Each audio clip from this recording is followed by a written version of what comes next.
Ja, danke für den Worship. Ihr dürft schon ein bisschen lauter jubeln.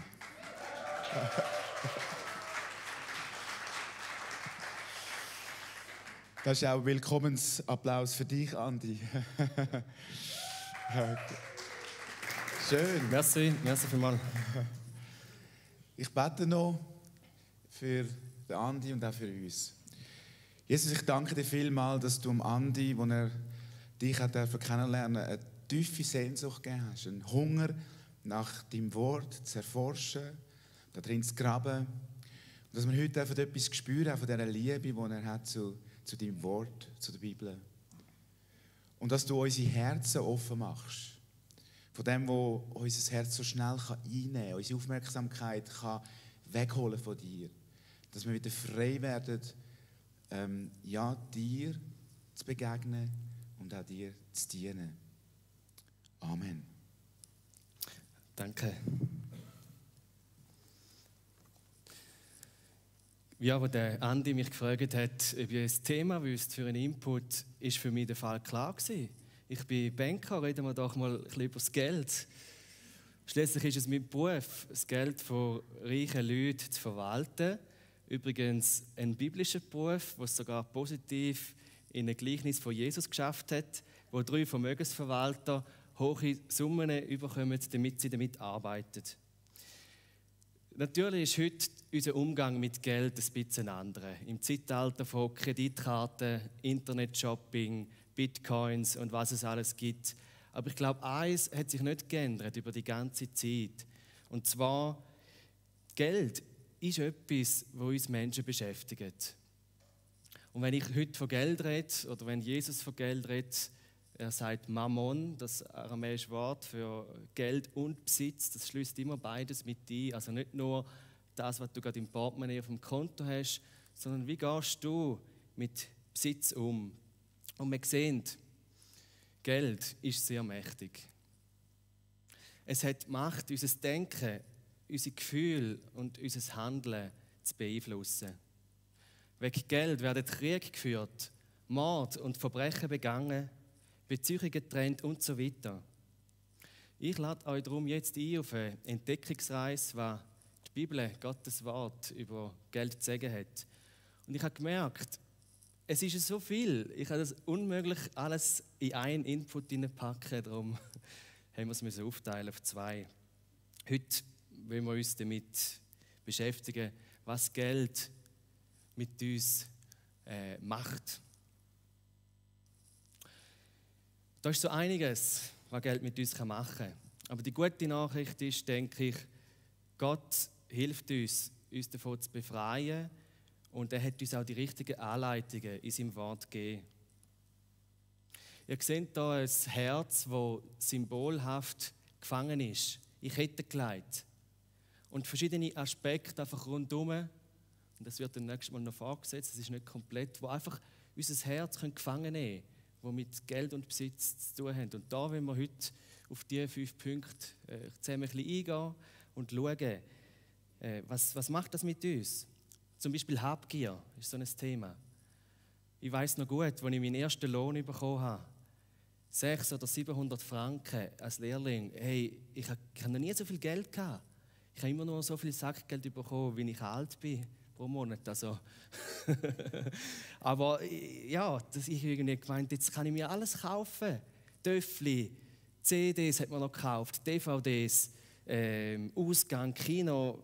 Und ich habe gemerkt, es langt gar nicht für alles. Das hat mich gefrustet. Mitte Monat war das Konto im Minus und ich hätte gerne aber noch mehr gehabt.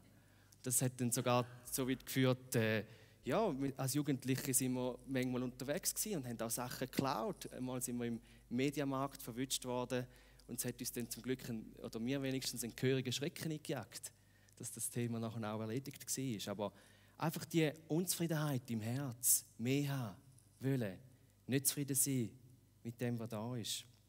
Das ist etwas Grosses. Was wir auch anschauen werden, falsche Wertmaßstäbe. Wir werden nach Leistung beurteilt. Was macht das mit dir, wenn andere mehr verdienen als du? Das wollen wir anschauen. Dann ganz aktuell natürlich das Thema Sicherheit.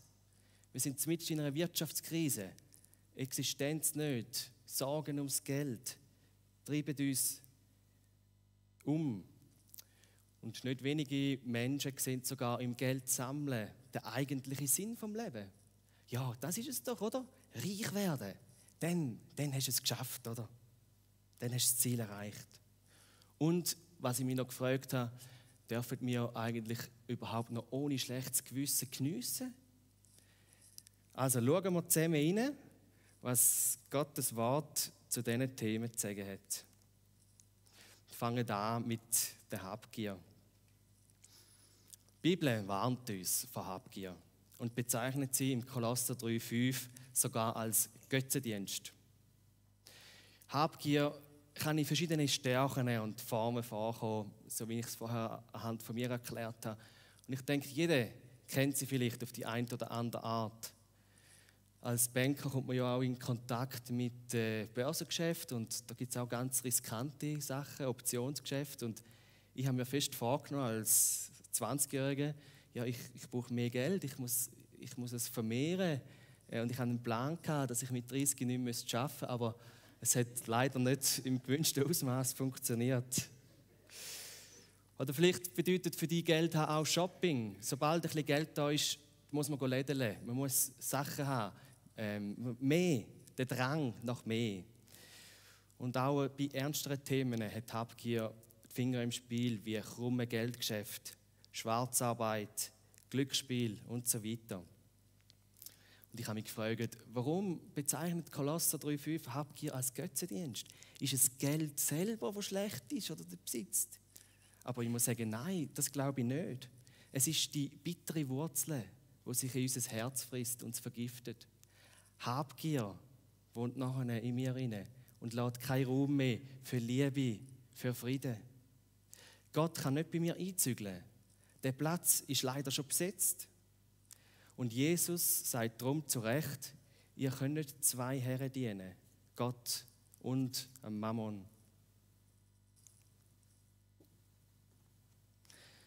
In den letzten Jahren habe ich gelernt, loszulassen. Geld ist für mich wie ein fröhlich plätschernder Bergbach geworden. Es fließt mir zu, aber ich lasse auch gerne wieder fließen zu anderen. Es ist nicht mein Geld, es ist Gottes Geld. Ob ich viel habe oder wenig, soll nicht der Ausschlag sein für mein Glück. Und ich habe euch zu jedem von diesen 5 Punkten eine Bibelstelle mitgebracht, um vielleicht auch darüber nachzudenken. Ihr findet die auch vom Sonntagszettel. Da von Jesus, wenn er sagt im Lukas 12,15: Seht euch vor und hütet euch vor jeder Art Habgier, denn auch dem, der im Überfluss lebt, wächst sein Leben nicht aus dem Besitz zu. Ja, für Jesus ist klar gewesen, aus irdischem Reichtum, aus toter Materie, da kann kein lebendiges Leben wachsen. Wahres Leben, das glaube ich, kommt vom allmächtigen Gott, wo uns ein unzerstörbares Erbe im Himmel bereitet hat. Ihr seht also, Gott ist das Gegenteil von Habgier. Er nimmt nicht, er gibt, er verschenkt sich an uns.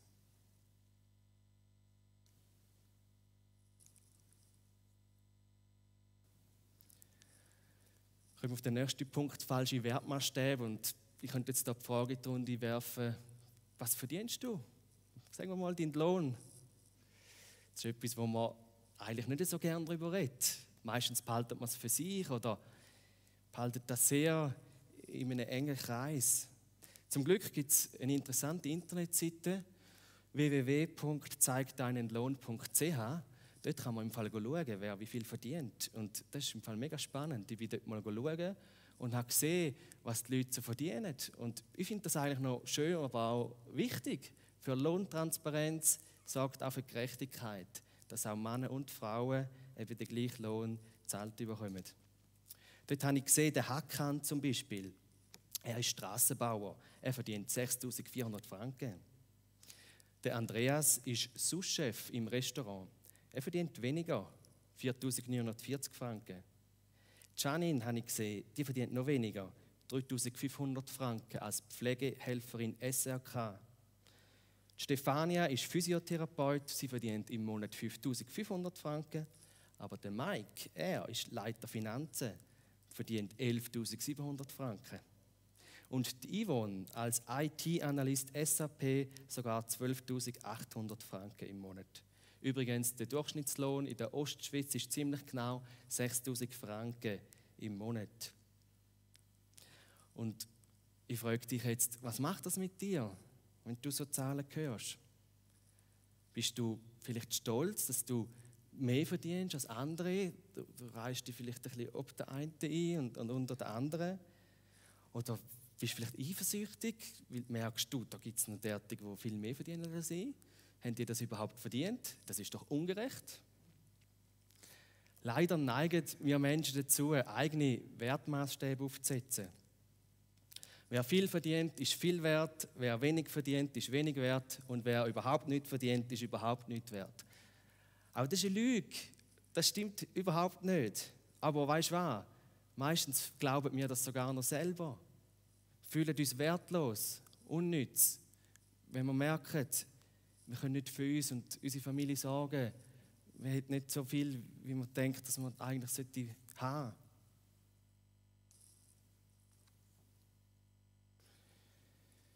Diese Welt ist nach den Grundsätzen von Wirtschaftlichkeit, Leistungsdenken, Wettbewerb und Gewinnmaximierung ausgerichtet. Aber Gottes Maßstäbe sind anders. In seinem Reich gelten diese Prinzipien nicht. Gott lehrt zum Beispiel, dass es kein Ansehen von der Person gibt. Im Jakobus 2 ist das Beispiel, man soll den reichen Gemeindebesucher nicht am Armen vorziehen. Bei Gott sind eben alle wertvoll. Auch die Gestrauchelten und Unscheinbaren, denkt mir, sind ihm besonders lieb. So wie zum Beispiel der George Floyd, der unter Polizeigewalt gestorben ist. Er hat nach einem Gefängnisaufenthalt einen Neuanfang mit Jesus gemacht und wollte ein Segen sein für andere. Aber Gott liebt auch dich und mich, egal was wir schon alles verbockt haben. Er liebt dich sogar so sehr, dass er seinen eigenen Sohn am Kreuz für dich hat sterben lassen. Ich weiss, es kommt nicht automatisch und so, aber lasst uns daran arbeiten, dass das Geld nicht die Macht hat, uns einzureden, wir sind wertlos. Wir sind wertvoll. Wir sind Gottes Kinder, teuer erkauft. Wir sind sogar Milliardenerben im Himmel. Also ihr seht, Gottes Maßstäbe sind so anders als die Maßstäbe dieser Welt und wir sind seine Maßstäbe viel lieber. Und ich gebe euch da den Vers mit auf den Weg aus Jakobus 2,5. Hat Gott nicht die erwählt, die in den Augen der Welt arm sind, und sie zu Reichen im Glauben und zu Erben des Reiches gemacht, das er denen verheißen hat, die ihn lieben?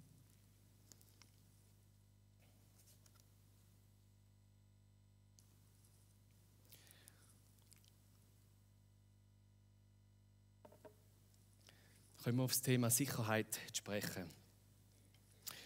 Ganz aktuell natürlich, wir sind zumindest in einer Wirtschaftskrise und manch einer von euch hat vielleicht Sorgen ums Geld aktuell. Es ist klar, weil Geld kann uns Sicherheit bieten. Und fällt die Sicherheit weg, fühlen wir uns unsicher. Dabei spielt es keine Rolle, ob du wenig hast oder viel. Wer wenig Geld hat, macht sich Sorgen, wie soll ich die Rechnungen zahlen? Wie soll ich die Familie ernähren? Und wer viel Geld hat, macht sich auch Sorgen. Er könnte das Geld verlieren. Bankenpleite, Inflation, Börsencrash, das sind Themen, die meine Kunden umtreiben. Menschen aus der Mittelschicht fragen sich, lange das Geld fürs Alter, wenn die Menschen immer älter werden? Kosten für Wohnen und Pflege steigen. Pensionskassen sind nicht mehr gedeckt. Bleibt noch genug übrig für mich, wenn ich mal 65 bin? Oder wann darf ich überhaupt mit dem Ruhestand rechnen? Ich glaube, das Bedürfnis nach Sicherheit ist tief in der menschlichen Seele verwurzelt. Und ich glaube, besonders in der Schweizer Seele. Wir unternehmen alles, dass wir und unsere Angehörigen geschützt sind. Versicherungen, Sparkonto, Haus und Grund, private Vorsorge, berufliche Vorsorge. Wir haben sogar ein 3-Säulen-Modell erfunden. Und das ist auch gut so. Aber wir merken, die Sorgen gehen nicht weg. Warum gehen die Sorgen nicht weg? Weil es keine absolute Sicherheit gibt. Alles in dieser Welt ist vergänglich. Und ich glaube, gerade die Corona-Krise hat alle Pläne von uns über den Haufen geworfen. Vielleicht will Gott uns Menschen zeigen, dass wir nicht die Herren von der Schöpfung sind. Aber der Mensch wird sich anpassen. Es gibt sicher schon eine Pandemieversicherung, dass man sich auch wieder schützen kann, oder? Aber die nächste Krise kommt bestimmt, nur anders. Vielleicht ein Erdbeben in der Schweiz, vielleicht ein Atomunfall. Die globale Erwärmung wird ganze Gebiete oder Länder unbewohnbar machen.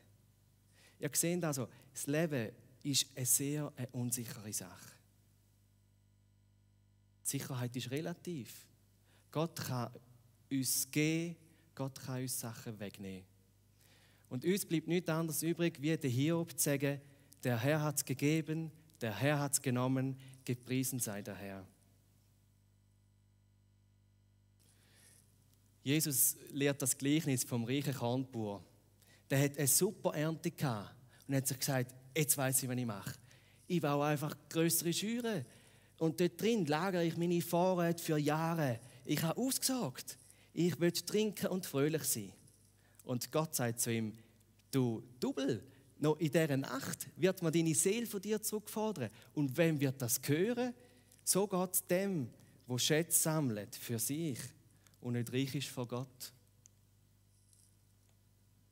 Und ich glaube, die Geschichte zeigt uns, Geld und Besitz bieten keine unendliche Sicherheit.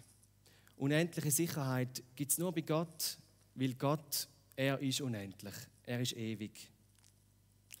Natürlich ist es weise, etwas für schlechte Zeiten auf die Seite zu legen und fürs Alter vorzusorgen. Schließlich macht es ja wenig Sinn, wenn andere mit ihrem Geld später für uns sorgen müssen. Doch machen wir uns nicht vor, wer seine Sicherheit nur ins Geld setzt, wird früher oder später enttäuscht werden. Weil Reichtum ist vergänglich. Wahre Sicherheit gibt es nur bei Gott, wo ewig ist. Ich denke, Krisen sind auch immer eine Chance zum Umdenken. Und ich hoffe, dass es ein Umdenken gibt bei allen, die bis anhin im Hamsterrad gefangen sind, vom Geld verdienen. Jetzt ist die Chance, um deine Beziehung zu Gott, zu den Mitmenschen, auf solide Basis zu stellen. Vielleicht hast du dir vorgenommen, mehr zu beten, Jesus mehr Raum mit deinem Leben zu geben, mehr Zeit mit der Familie zu verbringen oder mal endlich auf deine Gesundheit besser zu achten. Dann mache ich dir Mut, mach es jetzt. Jetzt ist der richtige Moment, für neue Wege einzuschlagen und dein Leben zu ändern.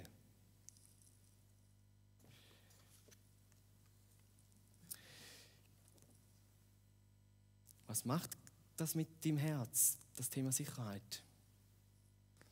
Schlafst du ganz ruhig, weil du weißt, dass Gott für dich sorgt?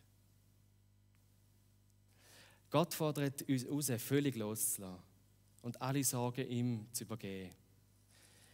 Ich weiss, einfach ist das nicht, aber ich glaube, dem, wo das gelingt, der lebt wirklich sehr entspannt. Und ich möchte dich darum fragen, wie wichtig ist dir Geld in Bezug auf Sicherheit? Schaffst du es, Gott an erste Stelle in deinem Leben zu setzen? Und wieder, auch da, Gottes Prinzipien sind so anders als die der Welt. Loslassen sollen wir, vertrauen statt hamstern und sich Sorgen machen. Und das verdeutlichen auch die Vers aus Lukas 12, 22 folgende, wo Jesus sagt: Sorgt euch nicht um das Leben, was ihr essen werdet, noch um den Leib, was ihr anziehen werdet. Euer Vater im Himmel weiß doch, dass ihr all das braucht. Trachtet vielmehr nach seinem Reich, dann werden euch diese Dinge dazugegeben werden. Denn wo euer Schatz ist, da wird auch euer Herz sein.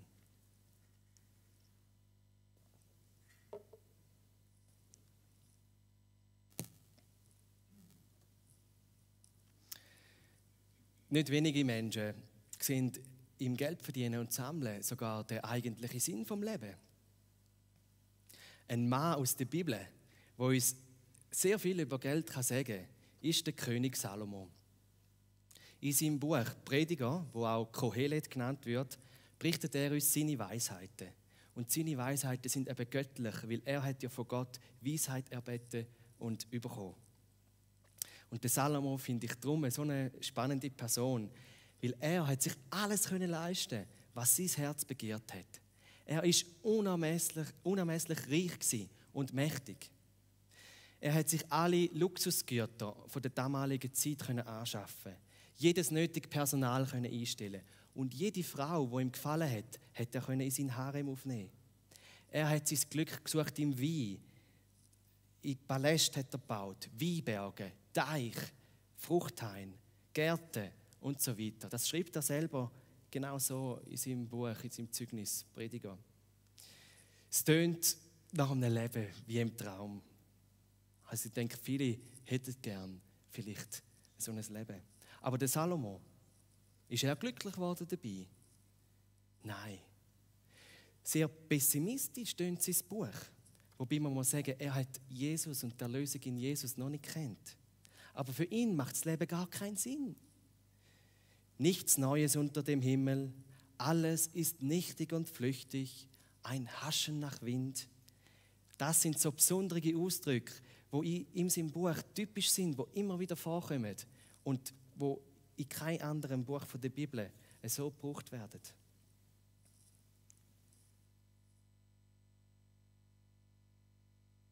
Der Salomo hat also alles Materielle erreicht und hat erkannt, Geld macht nicht glücklich. Wer das Geld liebt, wird des Geldes nicht satt. Ist auch ein berühmter Spruch aus ihm, seinem Buch. Alles ist vergänglich. Er hat gar keine Freude mehr an seinem Besitz. Wie ist das bei dir? Macht dich Geld glücklich? Forscher haben ergründet, dass es tatsächlich eine Abhängigkeit gibt zwischen Geld und Glück. Wer am Existenzminimum lebt, der macht Geld glücklicher, weil er aus seinen Problemen herauskommt.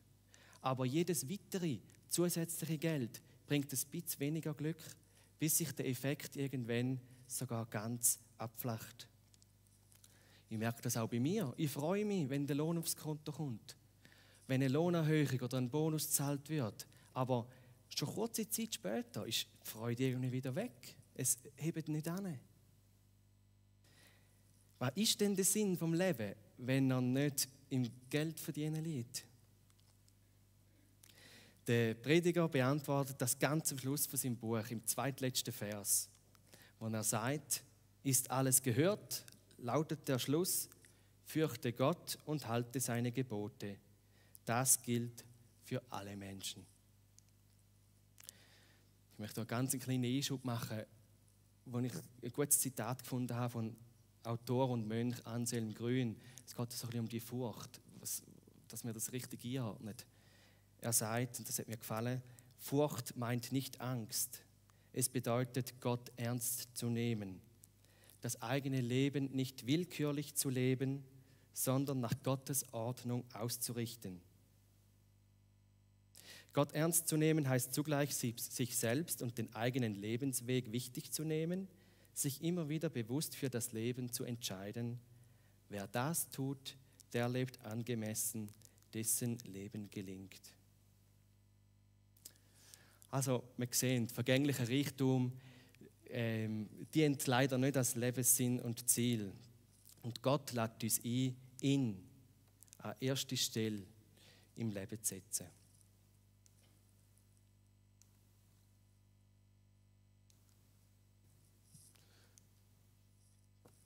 Jetzt noch eins weiter. Ja, jetzt ist voilà. Der letzte Punkt, den ich ausgearbeitet habe, ist für heute vom schlechtes Gewissen. Ich habe mich gefragt, ja, das ist vielleicht ein typisches Christenproblem, oder? Ja, dürfen wir jetzt überhaupt noch irgendwie Geld haben und geniessen und einmal etwas für uns ausgeben, etwas Teures kaufen? Oder wie ist das? Ist Geld schlecht? Muss ich mich vielleicht sogar schämen, wenn ich Geld habe? Und nein, so ist es nicht. Und macht euch frei von solchen Gedanken, weil Geld und Besitz sind überhaupt nichts Schlechtes. In der Bibel wird Geld und Besitz auch immer wieder als Segen Gottes bezeichnet. Gott will uns damit beschenken. Er will, dass wir die Früchte von unserer Arbeit dürfen geniessen. Und er hat uns so viele Früchte geschenkt. Einen guten Rotwein, ein Lachsbrötchen, ein Praline, eine schöne Ferie, ein schönes Zuhause, schöne Kleider zum Anziehen. All das sind die Segnungen Gottes, die wir dürfen geniessen.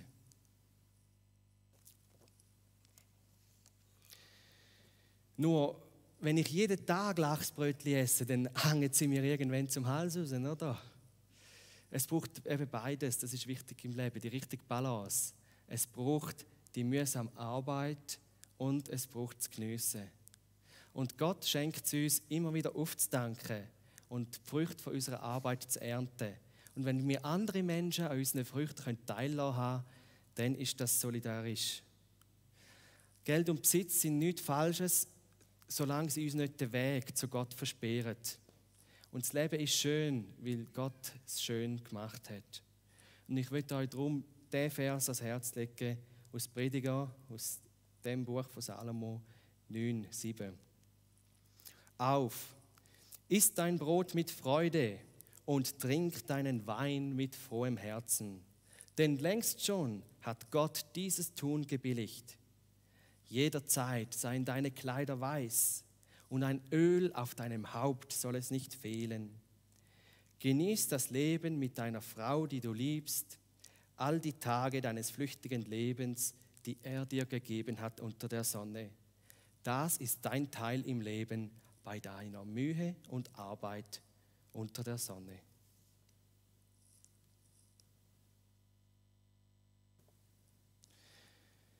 Ich hoffe, euch könnt zeigen, dass Geld so vieles mit uns machen kann und uns eben auch gefangen nehmen kann. Unser Herz reagiert auf die Reize und auf die weltlichen Maßstäbe. Und Gott ist das pure Gegenteil von dem, aber es braucht immer wieder so ein bisschen ein Innehalten und ein Umdenken, um sich von diesen Fesseln zu lösen. Und gern will ich euch jetzt zum Schluss noch zeigen, wie mir es gelungen ist, mich von dem zu lösen. Seit ich mit Jesus unterwegs bin, hat sich in meinem Leben vieles verändert. Auch mein Blick auf Geld und Besitz. Aber weil ich mit Geld arbeite, hat mich das Thema einfach immer wieder beschäftigt. Und ich habe gemerkt, ich bin nicht so frei, wie ich es gerne wäre. Ich bin nicht immun gegen die Einflüsse, die Geld auf mich hat. Was mir geholfen hat, ist, mich ganz bewusst mit dem Thema zu beschäftigen und daran zu arbeiten. Ich habe identifiziert, was ist es denn noch, was mich fesselt, und habe das vor Gott gebracht. Und ein Gedanke, der mir besonders geholfen hat, ist, alles gehört Gott. Ich bin nur der Verwalter von seinen Gütern. Eines Tages kehre ich heim zu ihm und kann nichts mitnehmen, weil alles auf dieser Welt ist vergänglich. Ja, meine Heimat ist im Himmel und ich bin nur ein Pilger auf dieser Erde. Und es gibt ein altes Lied, das mir wichtig geworden ist oder auch oft nachläuft. Da bringt das wunderbar zum Ausdruck. Die Welt gehört nicht mir, ein Pilger bin ich hier. Und meine Schätze liegen droben her bei dir. Für alles, was ich tue, kriegt Jesus jetzt die Ehre, denn ich habe mein Zuhause auf Erden nicht mehr.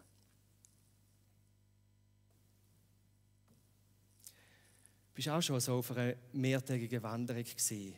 Eine Art Pilgerreise zu dir selber. Es tut unserer Seele so gut, einfach mal alles Materielle zurückzulassen und frei in Gottes Schöpfung unterwegs zu sein. Egal, welche Strapazen und Hindernisse, Wetterumschläge auf mich zukommen, ich nehme es, wie es kommt und bleibe positiv. Mit dem Wenigsten auf den Schultern fühle ich mich nahe bei Gott. Die Kunst ist, sich nur aufs Allernötigste beschränken, damit der Rucksack natürlich nicht schwer wird. Also das ist ein Bild von mir, da hatte ich einen schweren Rucksack. Genau. Aber ich habe das Bild extra mitgebracht, das Bild vom Wanderer oder vom Pilger. weil es ein Sinnbild ist für unser Leben. Mit leichtem Gepäck durchs Leben gehen. Situationen anzunehmen, wie sie kommen und das Beste daraus zu machen. Sich nicht am Materiellen festzuhalten und zu klammern. Das bedeutet für mich, frei zu sein, nahe bei Gott zu sein. Dank meinem Glauben an Gott und dank seinen Grundsätzen in der Bibel habe ich gelernt, loslassen. Und ich durfte erfahren, wie Jesus mich auf dem Weg begleitet. Jesus, er ist so ein schwieriger Typ in Sachen Finanzen. Er ist nicht so einfach nachzumachen, weil, als er seine Steuerschulden hätte zahlen sollen, hat er einen frisch gefangenen Fisch aus dem See gezogen, eine goldige Münze aus dem Maul genommen und hat seine Steuerschulden gezahlt. Und ja, mach das mal nach. Er hat auch völlig mittellos gelebt. Er hat ja gewusst, er wird mit 33 sterben und hat keine Familie gehabt. Also Jesus lehrt uns viele gute Grundsätze und ist sehr nachahmenswert, aber er ist eben auch vielleicht, wenn es um Geld und Besitz geht, unerreichbar, sagen wir es mal so. Geld ist, habe ich gemerkt, ist für mich in letzter Zeit immer weniger wichtig geworden. Seit etwa einem Jahr arbeite ich ein bisschen an diesem Thema und ich habe gemerkt, ich bin viel freier und entspannter geworden.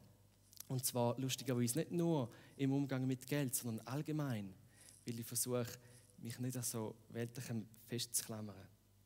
Und gerade die Corona-Krise hat mich einfach erneut vor Augen geführt, wie endlich mein Leben ist. Und nebst dieser Erkenntnis, dass ich nur ein Gast bin auf dieser Erde, ein Pilger und meine Heimat im Himmel ist, hat es noch etwas Zweites gegeben, oder gibt es etwas Zweites, was mir sehr geholfen hat. Und das lässt sich in einem einzigen Wort zusammenfassen. Genügsamkeit. Zufrieden sein mit dem, was da ist. Dankbar sein für das, was man hat. Nicht hadern, was man nicht hat und was noch könnte sein und so weiter. Und ich habe euch da den Vers noch zum Schluss mitgebracht aus 1. Timotheus 6,6. Es ist in der Tat die Frömmigkeit eine Quelle großen Reichtums, wenn sie mit Genügsamkeit verbunden ist. Das ist genau das. Frömmigkeit, das bedeutet das spirituelle Leben, mit Gott unterwegs sein. Und Genügsamkeit, das bedeutet das materielle Leben. Also zufrieden sein mit dem, was da ist, dankbar sein. Und ich ziehe so viel Kraft für meinen Alltag aus diesen beiden Aspekten heraus. Ich lade dich jetzt ein auf eine Entdeckungsreise. Wo kannst du noch freier werden im Umgang mit Geld? Wo kannst du dein Leben nach Gottes Maßstab ausrichten? Und ich könnte jetzt noch viel mehr erzählen über Geld, aber ich ende jetzt da und habe mir noch etwas aufgespart für den zweiten Teil, der nächste Woche. Sachen, die jetzt offen geblieben sind, von Kamel und Nadelöhr, vom Zehnten, vom Umgang mit Schulden, Armut, Streit und so weiter. Und vor allem, wenn wir nächstes Mal auch noch anschauen, wie können wir unser Geld sinnvoll investieren. Ich hoffe, ich konnte euch inspirieren, motivieren und mache euch viel Mut, auf die Reise zu gehen mit unserem Gott, der ein Gott ist von der Liebe und ein Gott ist von den Neuanfängen. Merci.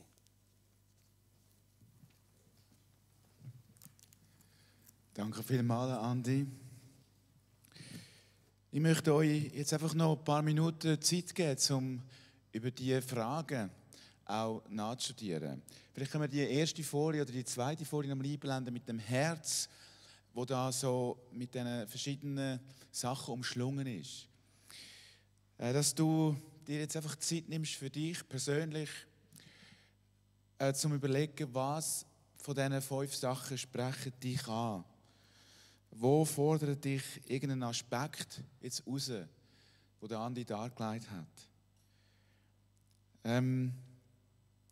Welche Bibelstellen fordern dich vielleicht raus? Du hast so auf dem Sonntagszettel auch die Bibelstellen, die wir vorher gesehen haben miteinander. Und wo gibt es vielleicht einen Punkt, wo du merkst, da bin ich gefangen, da ist etwas nicht so, wie es Gott eigentlich gedacht hat.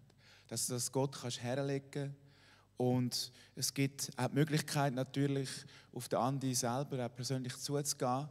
wenn du sagst, ich möchte irgendwie weiterkommen, Punkt, komme aber alleine nicht weiter. Praktische Fragen vielleicht, wie mache ich ein Budget? Wir haben auch andere Leute in unserer Gemeinde, die das gerne anbieten tun.